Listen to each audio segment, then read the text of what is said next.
Tak lama usai dilantik tercatat sudah 3 menteri yang mengeluarkan pernyataan dan penyalahgunaan wewenang hingga menjadi sorotan publik. Mulai dari pernyataan Menko Hukum dan HAM Yusril Iza Mahendra yang bilang tragedi 98 bukan pelanggaran HAM berat, meski akhirnya ia klarifikasi. Kemudian ada pernyataan Menteri HAM Natalius Pigai yang secara terbuka meminta anggaran kementeriannya dinaikkan sebesar 20 triliun rupiah. Dari yang sebelumnya 64 miliar. Hingga yang paling kontroversi adalah Menteri Desa dan Daerah Tertinggal Yandri Susanto yang menggunakan kop surat kementeriannya untuk undangan haul almarhumah ibunya. Melihat situasi seperti ini di awal pemerintahannya, lalu bagaimana seharusnya Presiden menertibkan para menterinya agar tidak bersikap kontraproduktif dengan pesan-pesan Presiden saat pelantikan di MPR.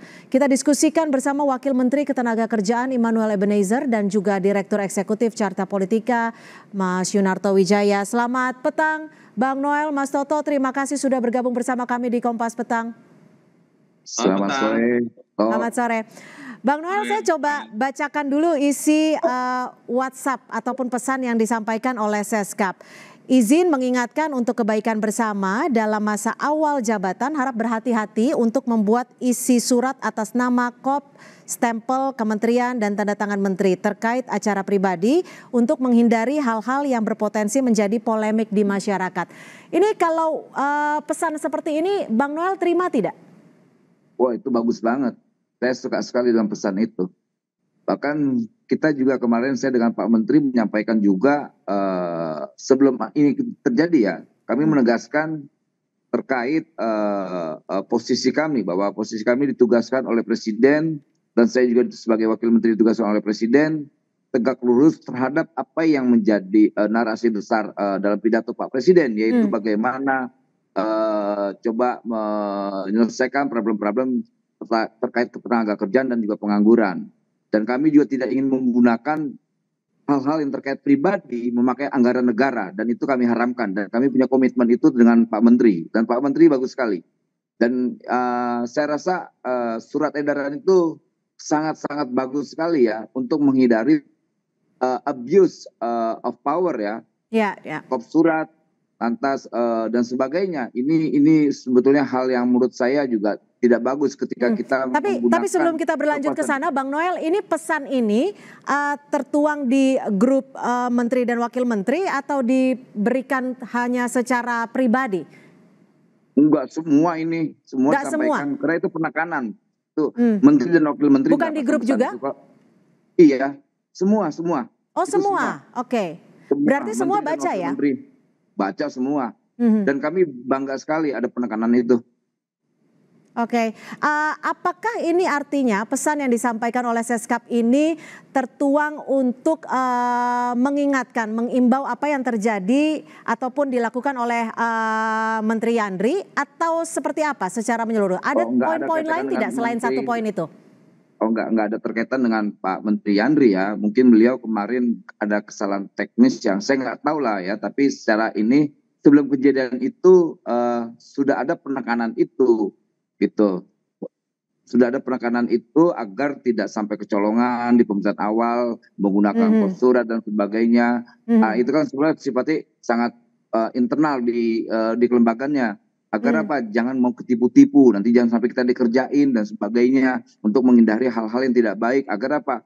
Pemerintahan Pak Prabowo ke depan ini dengan pembantunya bisa juga mengimplementasikan, bisa menerjemahkan apa keinginan presidennya, kayak begitu loh. Kami tangkap.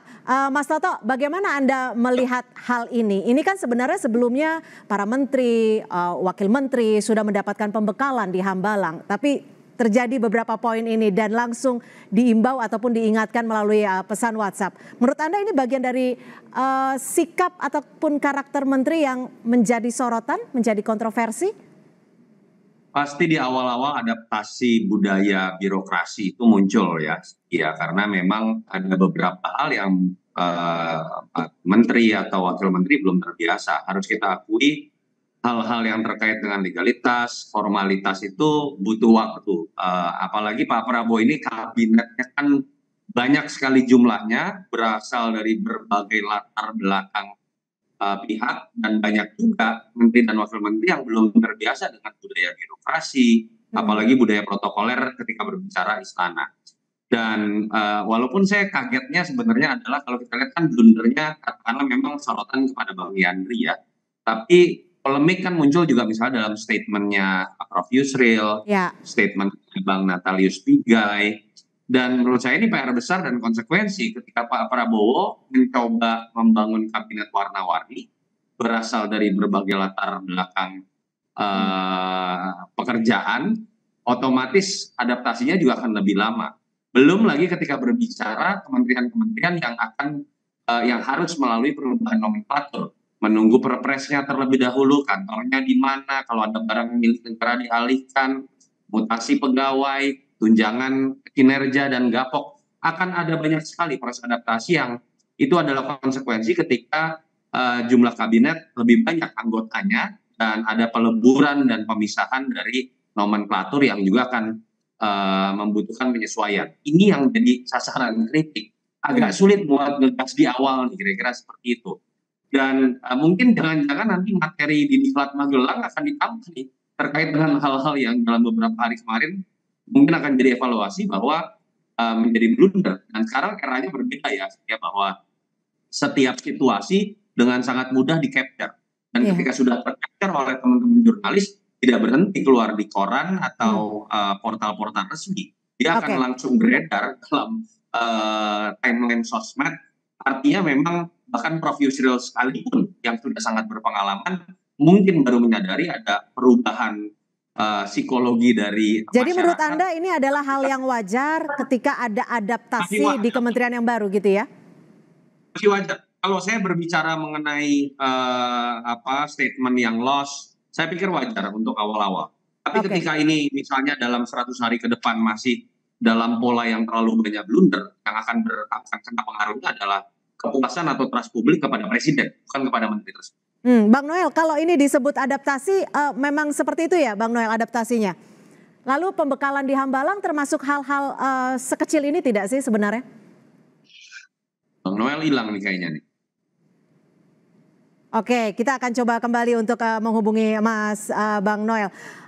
Mas Toto, lalu kan ini kan jika itu ada adaptasi, tapi kan kementeriannya ini juga jumlahnya cukup besar seperti itu. Ada tidak sih sebenarnya tantangan dalam pengelolaan kementerian-kementerian ini? Tantangan pertama yang paling konkret perubahan nomenklatur, Cynthia.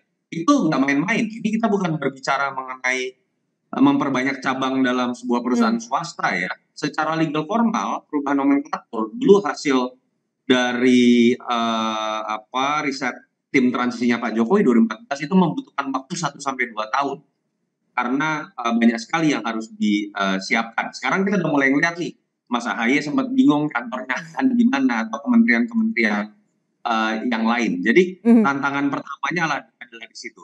Yang kedua menurut saya ketika hampir semua kementerian diisi oleh wamen, dan saya harus mengatakan bahwa terlihat sekali bahwa ini adalah aspek keterwakilan, aspek kompetensi kan masih harus diuji ya, tapi aspek keterwakilan diakui oleh Pak Prabowo, artinya kan memang harus ada adaptasi juga antara sosok menteri dengan sosok wamen, yang apabila ditempatkannya karena aspek keterwakilan, mungkin ada frekuensi yang masih berbeda, mungkin masih ada visi-visi yang berbeda. Jadi saya berharap sekali diklat yang ada di Magelang nanti itu berbicara hal-hal konkret, bukan sekedar sebuah kosmetik politik, berbicara mengenai keakraban, persatuan, itu menurut saya sudah selesai. Karena ya, jadi artinya cukup membutuhkan waktu untuk beradaptasi dan juga mencocokkan frekuensi. Ya, saya ingin mengatakan bahwa diklat di Magelang jangan kemudian basa-basi atau kosmetik politik. Masuklah kepada hal-hal yang kita sebutkan tadi. Karena diklat yang ada kemarin di Hambalang itu hanya berbicara mindset. Ada pemikir dari John Mearsheimer misalnya, pemikir realis Amerika Serikat, tapi itu hanya berbicara mindset. Tapi problem yang kita harus ini kan adalah pengetahuan mengenai birokrasi dan lain-lain yang memang seringkali itu akhirnya menjadi kendala. Oke, Bang Noel, kalau disebut ini hal yang wajar karena perlu adaptasi, mencocokkan frekuensi, sebenarnya butuh berapa waktu sih sekiranya untuk beradaptasi, mencocokkan frekuensi? Ini saat pembekalan di Hambalang diberikan hal sedetil itu tidak sih? Kemarin sih belum ya, pematerian itu tidak terkait soal adaptasi dan sebagainya. Gitu. Tapi yang jelas saya dan Pak Menteri khususnya diri saya lah ya, saya sedang beradaptasi dengan dalam struktur negara ini. Selama ini kita di luar, kemudian masuk dalam struktur eksekutif, ya saya harus beradaptasi, ya saya belajarin dulu gitu loh. Jangan sampai ya maaf, saya juga nggak mau juga kecolongan, saya tidak mau integritas yang saya sudah tanam puluhan tahun kemudian rusak gara-gara kinerja yang buruk. Ini kan publik akan menilai. Semua kan menonton dan mengikuti apa yang akan saya lakukan. Dan saya tidak mau gara-gara hal yang sedikit tidak bagus tercoreng reputasi saya, dan saya jaga itu. Dan Pak Menteri menekankan itu juga. Menteri Tenaga Kerja saya ini menteri yang luar biasa, karena kita yakin bahwa kita punya pemimpin yang luar biasa, Pak Prabowo. Jadi kita mau kerja-kerja juga kerja-kerja luar biasa. Makanya kami tekankan jangan jual beli jabatan di internal kita. Kedua, hal-hal terkait kepentingan pribadi jangan pakai anggaran kementerian, dan itu kita tekankan sampai berkali-kali. Saya sudah disiapkan protokol dan aduh, saya terbiasa, dan keterbiasaan saya nggak pakai apa tuh ya, pengawal-pengawal gitu ya. Saya bilang udah tahu sampai pengawal, tapi kata Pak itu harus dipakai Pak. Tapi ya saya melanggar. Bang Noel, tapi kalau untuk teguran ataupun imbauan, ini kalau dari Bang Noel sendiri cukup melalui dari Seskap saja atau seperti apa? Atau untuk lebih mendalam lagi Presiden harus turun? Pak, mungkinlah saya rasa Presiden kan memantau, fungsinya pembantu itu apa kalau seandainya masa hal kayak begini harus Presiden turun tangan. Saya yakin Pak Prabowo sudah terbiasa dengan hal yang kayak beginilah, dia nggak mesti harus dia turun tangan, kecuali itu benar-benar situasinya sangat genting atau sangat luar biasa, mungkin ya Presiden harus tangan. Kalau hal yang kayak ini kan masih teknis, masih ada adaptasi. Jadi menurut saya tadi persis apa yang dibilang Toto tadi, masih tingkat kewajaran lah ya, gitu loh, masih tingkat kewajaran, ini masih adaptif semua adaptasi semua. Oke, mudah-mudahan adaptasinya tidak terlalu lama sehingga kerja cepat bisa terrealisasi. Terima kasih Bang Immanuel Ebenezer, Wakil Menteri Ketenagakerjaan, dan juga Mas Yunarto Wijaya, Direktur Eksekutif Carta Politika, sudah bergabung bersama kami di Kompas Petang. Selamat sore. Terima kasih Cynthia.